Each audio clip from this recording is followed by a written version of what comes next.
Today's Sober Friends podcast is brought to you by Angie Mack. Angie Mack was incredibly generous with us, and she bought 20 coffees for us. Angie has bought us coffees before.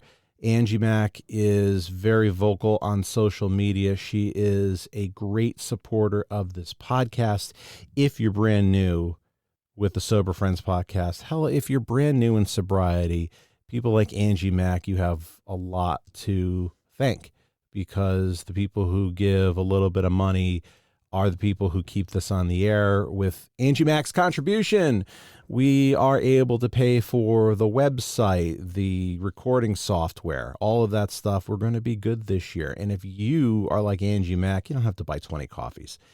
If you want to buy 20 coffees, you are welcome to do so. It keeps the show rolling. But if you believe that this program is important and get value for it, why not consider buying a coffee at buymeacoffee.com/soberfriendspod. I'm Matt. Hey, I'm Steve. Hey, I'm John. This is the Sober Friends podcast.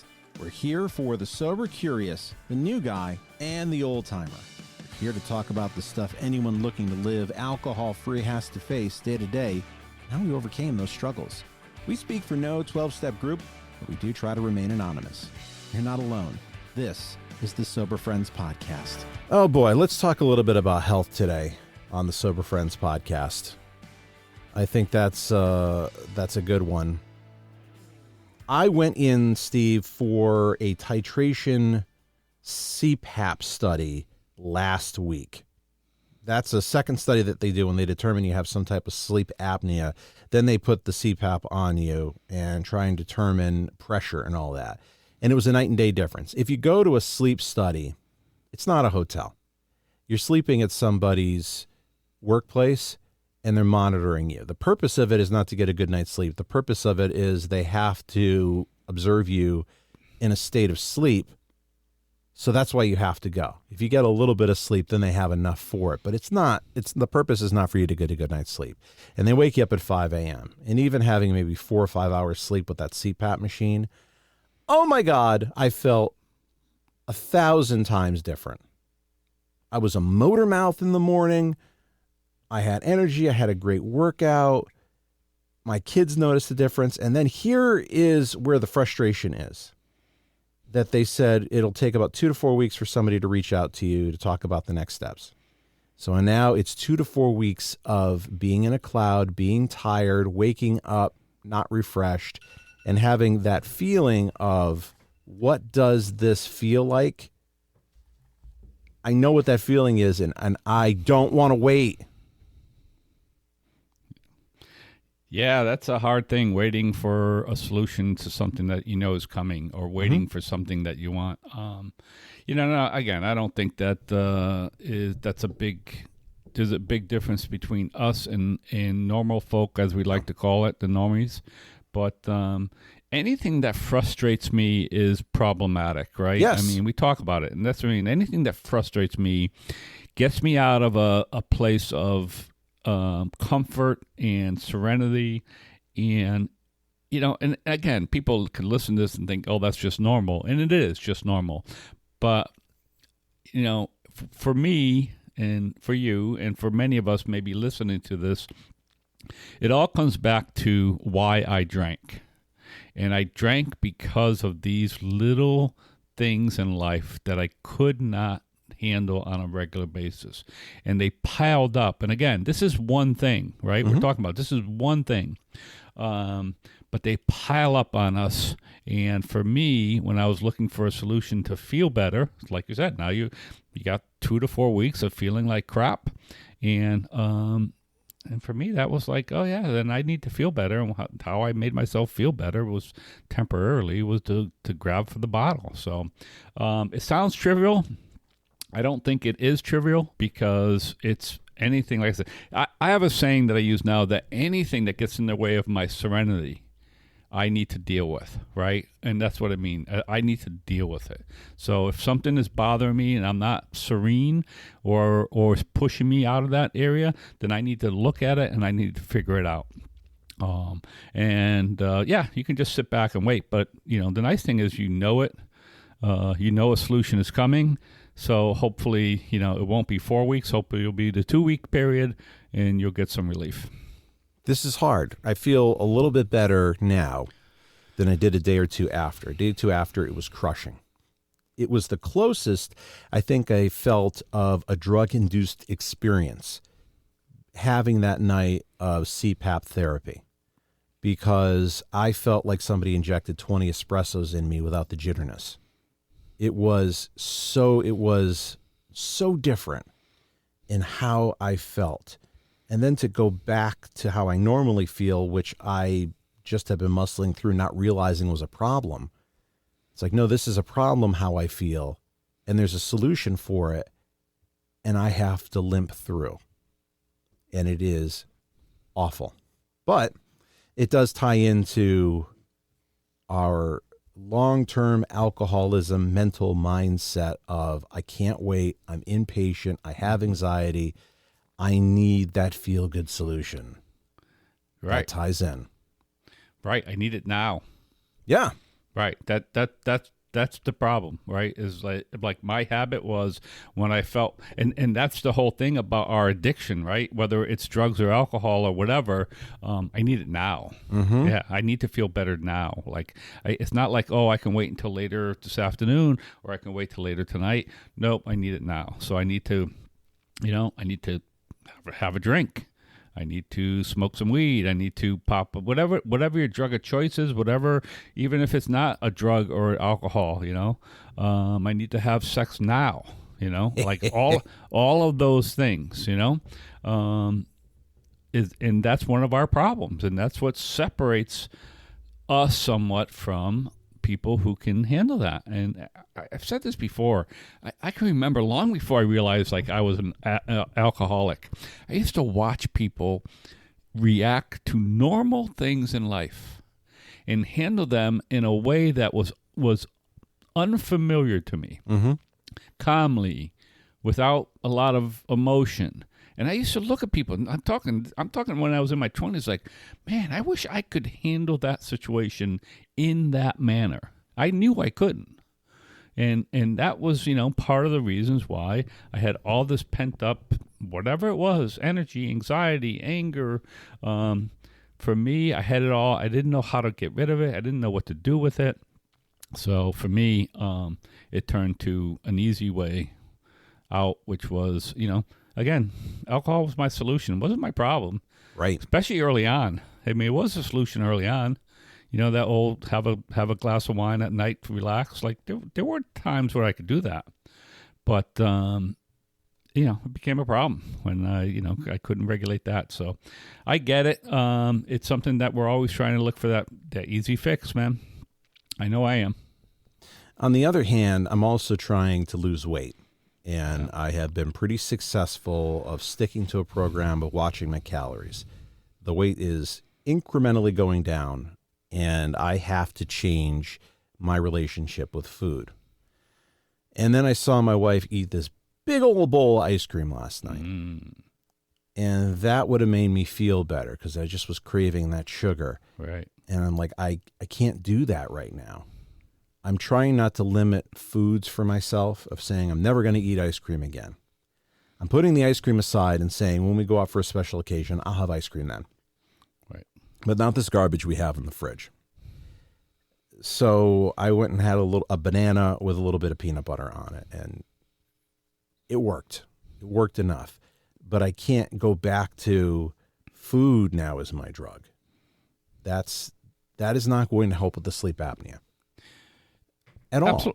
Absolutely not. And again, it's just this little stuff that piles up, okay? You take either one of those. Like you said, you were doing fine with the food. You were happy. You were in a good place with it. It was coming off. You were happy with the success you're having. And now all of a sudden, now you got this other thing that you piled on. Separately, those two things aren't a big deal. But as they start to pile up, right, they become more and more burdensome. And listen, it's tough. We've talked about food on this podcast several times, and how we struggle. You and I struggle with it definitely, and how lots of people struggle with it. So again, and that's a big one too. And I don't want to turn this into that that version of this episode, but it's a big one for a lot of us who struggle with food of having that. I know, I'm in a bad place with that right now. Mm-hmm. And it's just very frustrating. It's very frustrating for me to constantly, it's exactly like my drinking. Yes. So, when I'm in that place, it makes it harder to handle some of the other stuff. I'm more irritable, right? That's what it is. I'm more irritable because I'm in that place. So I have less of a bandwidth to be able to handle some of the other simpler things in life. And that's what happens. So you pile in your sleep apnea, and now you're waiting, and you're frustrated because it's not going to come, because there's a solution. Mm-hmm. You know that, hey, once I get this thing, I'll feel better. That's not something I've ever had to deal with. I don't think it's a problem for me. God, thank God.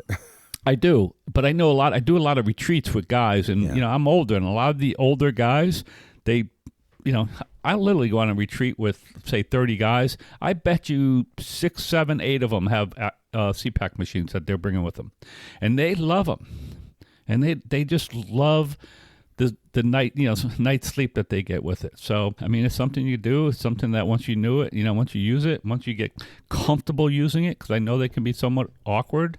My wife has used one in the past. She has one. She doesn't use it all the time. I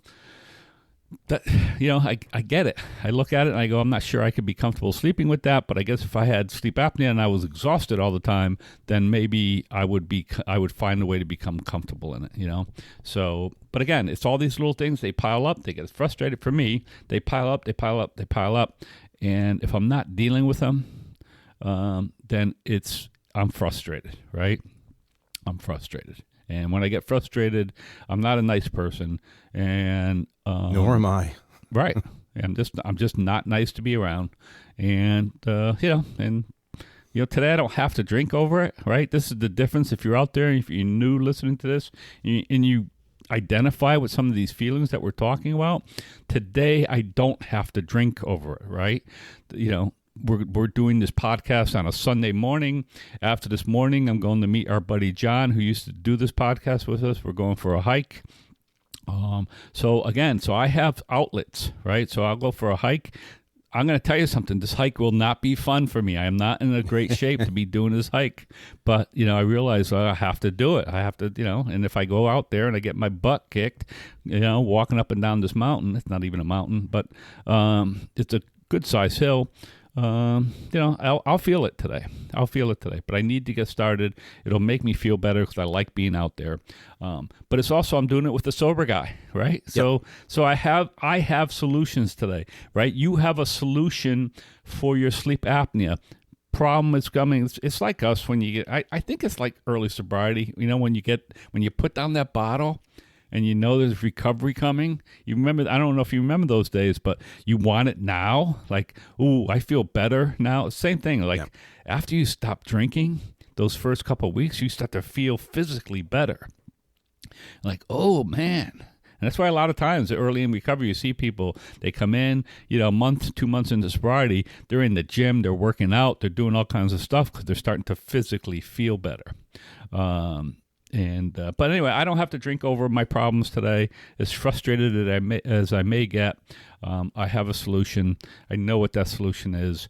I have tools. My tools are the fellowship. My tools are talking to other alcoholics. They're physically doing something. The old saying in AA is move a muscle, change a thought, right? Is when I'm feeling bad, I got to do something. I got to get up and physically move. Go to a meeting, go talk to somebody, walk the dog, whatever it might be. I am definitely in the early steps when it comes to this particular issue, both with weight loss and with taking care of my health in terms of sleep.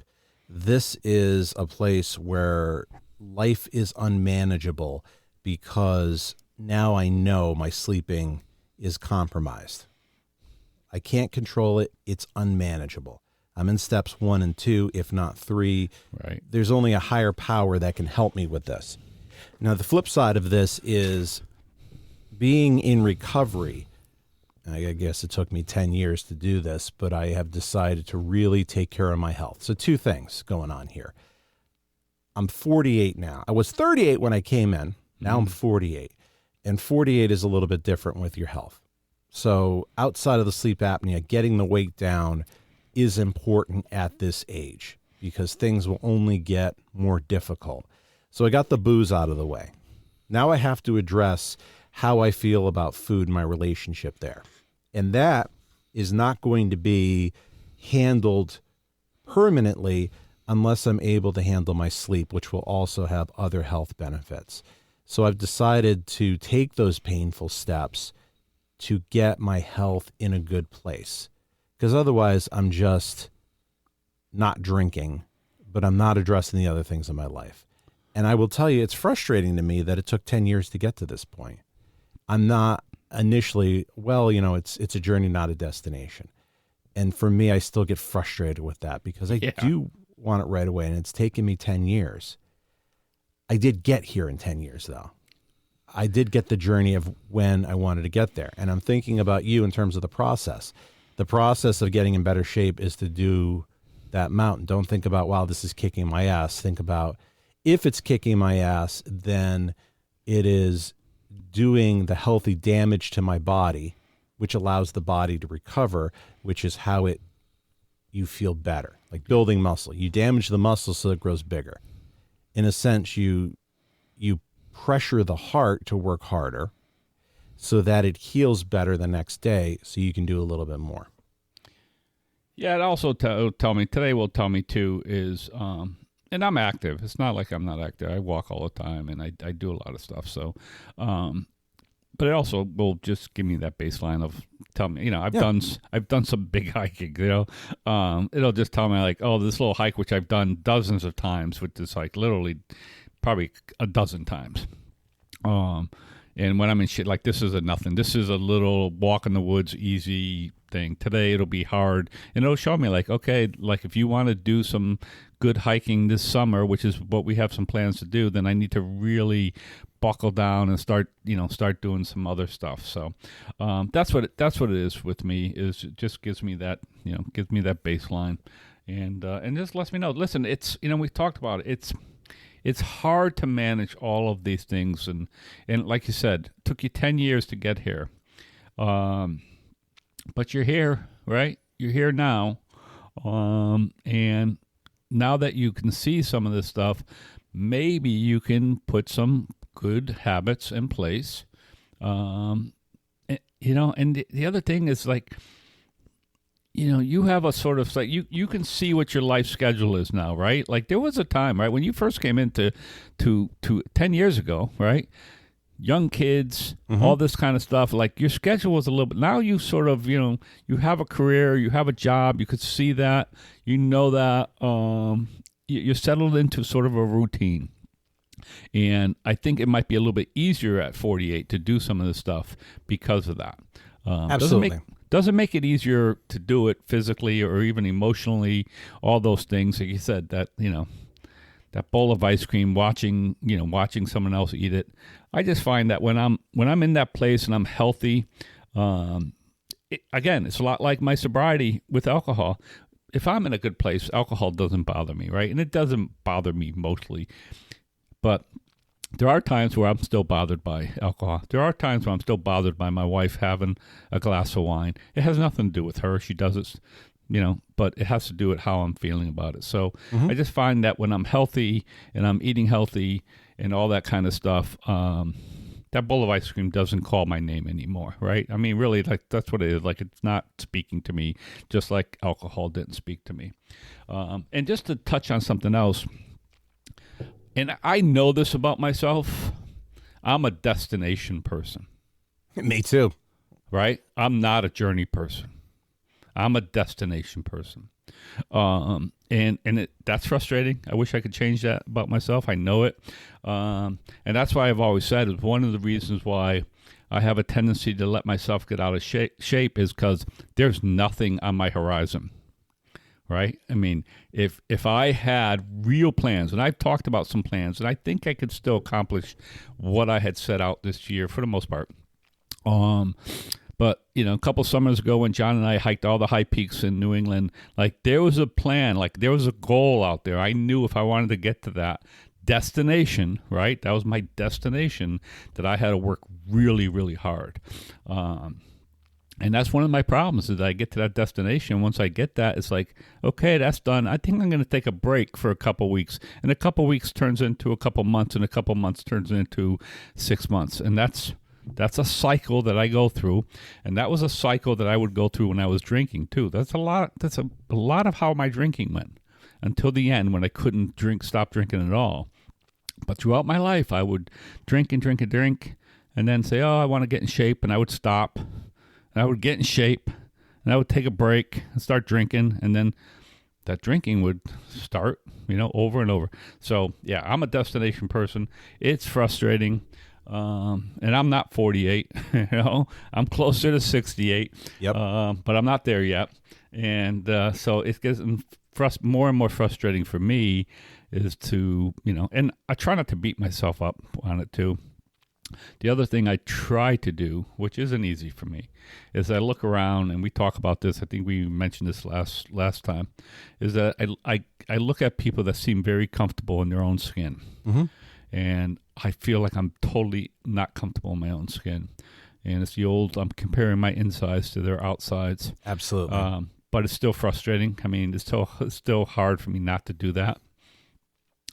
So it's just an ongoing thing, something that's work. For me, it's work. That's why this program for me, the 12-step programs, is such a important part of my life, because it gives me the tools I need to deal with some of these simple little frustrations that maybe other people deal with a lot easier.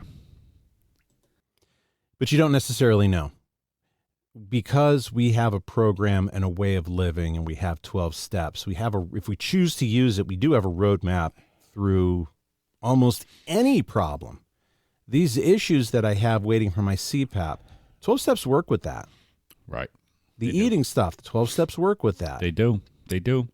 And I'm focusing on those early steps of the way I feel life is unmanageable.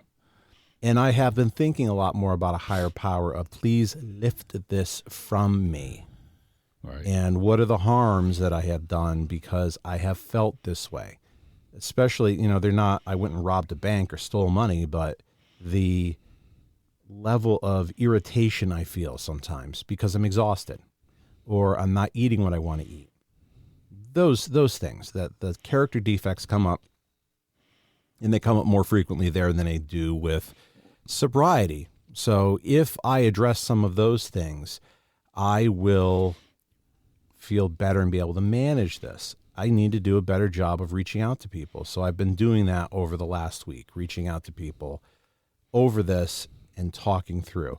When you're talking through insides versus people's outsides, or outsides versus insides, every time I feel like I know somebody who has a perfect life, they have a life better than me, mm-hmm. I will hear something from them that blows my mind. Right. That I don't know how comfortable everybody is inside their own skin. Some are more comfortable than others, and a lot of people do a great deal of hiding. I know I sure do. Yeah, I think that's fair. That's what I'm saying. It's easy to look at people. Yeah, it's easy to look at people in your life that you see, even family members or friends and neighbors that you see periodically, you spend a few hours with, right? Or you see somebody at a meeting and you spend an hour or a couple hours during the week with them. It's easy to start projecting some things on them that aren't true, right? Is this whole thing. I too think lots of people hide. I mean, nobody wants to go into anywhere and just complain about the minutia of life. That's what we're talking about. And it's not that there's no reason to not pay attention to that stuff, because again, when you have addiction problems, those are the things you need to pay attention to. But it's easy to do that, but it's just it's a cycle. Like I said, I get there, and then hopefully I find ways, and the ways are the 12 steps for us. It's for me, Yep. And this is the point too. Is like I don't work those steps perfectly, so I do suffer because I choose not to work those steps sometimes on certain problems, and those things, I continue to suffer over some of those things. So, and I know that too. I know that too. That there's a solution. Just like there's a solution to your sleep apnea, there's a solution to my pain and uncomfortableness. I know what the solution is to make me feel better. There's a great little snippet out. I see it on TikTok. It's probably on other places too. But of somebody, like, it's the same person asking the question, boy, I feel so shitty. Oh, did you get a good night's sleep? Nope. Did you drink a lot of water today? Nope. Did you talk to anybody today? Nope. Did you get some exercise today? Nope. Did you eat healthy today? Nope. So, and that's the funny thing is, like, the question is, what are you doing to make yourself feel better? And that's what I need to do. I need to do a little bit work to make myself feel better. And it's there. We know it. But again, I'm a destination person. So for me, when I get into this shape, it's like, okay, I'll stop eating, and I don't mean stop eating completely, but like I'll just cut back and start doing a whole bunch of stuff so that I could lose 20 pounds in the next 2 months. And that's not the way I want to do it, right? I've done it before. That's not the way I want to do it. But I don't know. It's just a frustrating cycle of life, and we just do it. And the key is we don't have to drink or drug over any of these things that are happening in our life right now. No. I talked to somebody, I'm trying to figure, I'm trying to think about, like, who did I talk to about this? Where they were saying, I'm not doing sobriety well. And I asked the person, have you been drinking? They're like, no. I go, then you're fine. Nobody does this sobriety thing perfectly, because if they did, they never would have had a drinking problem. Right. And I struggle with that sometimes, because I look at the old geezers in AA who've got decades, and I look at them as those people are perfect. They've got it together. But if you talk to some of these geezers, they don't have it all together. They've got their own problems, which is why they continue going to meetings and they continue taking sponsees, because there's still things we're all working on. And I think I read somewhere that Bill had talked about how I wrote them, but it doesn't mean I do them perfectly. Right. And be okay with, you're not going to do the steps perfectly. Nobody ever said you can't redo them over and over and over again and look at it as practice. This whole exercise I'm going through of losing weight, trying to get more physically active, trying to get better sleep, to get to the place I want to be, I'm going to need the practice. So if I could just drop the weight overnight, that would be great, but I will not have learned any lessons. Right. I went to one of the guys on Friday night, one of the newer guys in the program, was speaking this past Wednesday, and I went out to support him, went to a meeting, and the chairperson, it was really interesting, because the chairperson was, I didn't know this guy. I had been to this meeting. I've spoken at this meeting before, but he talked about when he came in, he was an older guy, a little bit younger than me probably, but close, probably late 50s, early 60s, sort of a biker guy. And he talked about how when he first came in, he used to do all the same behaviors. And his sponsor would say, that's fine. He goes, you're not drinking, so that's fine. Mm-hmm. He goes, you're still going to get yourself in all the jackpots.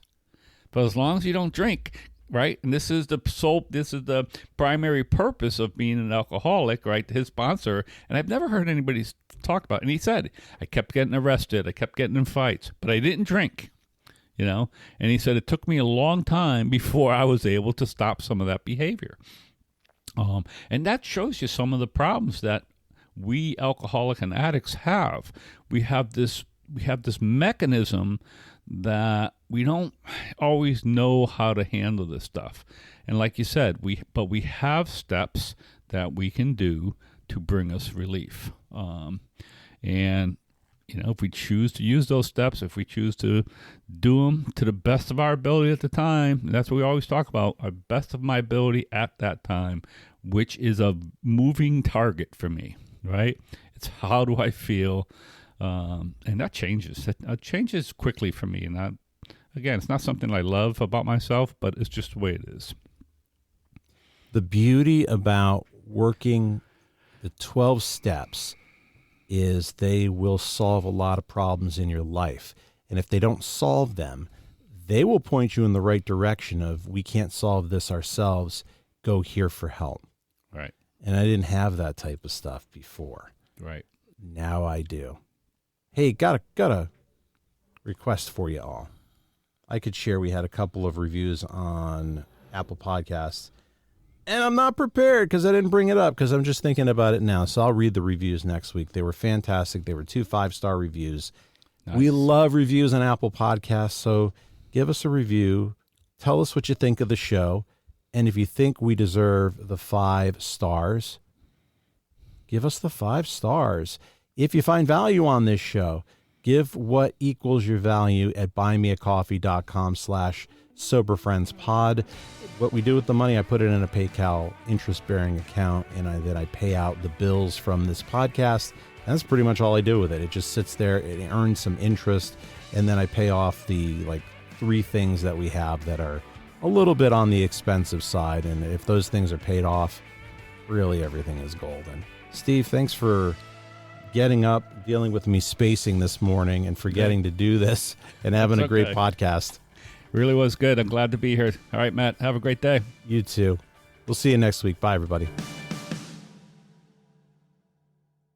You made it this far into the podcast. That tells me you're a pretty big fan. If you like what we do and you find value in the podcast, consider a donation at buymeacoffee.com/soberfriendspod. Your donation keeps us on the air to help out the new guy and helps us defray some of our costs. If you find value in our podcast, please consider a donation at buymeacoffee.com/soberfriendspod.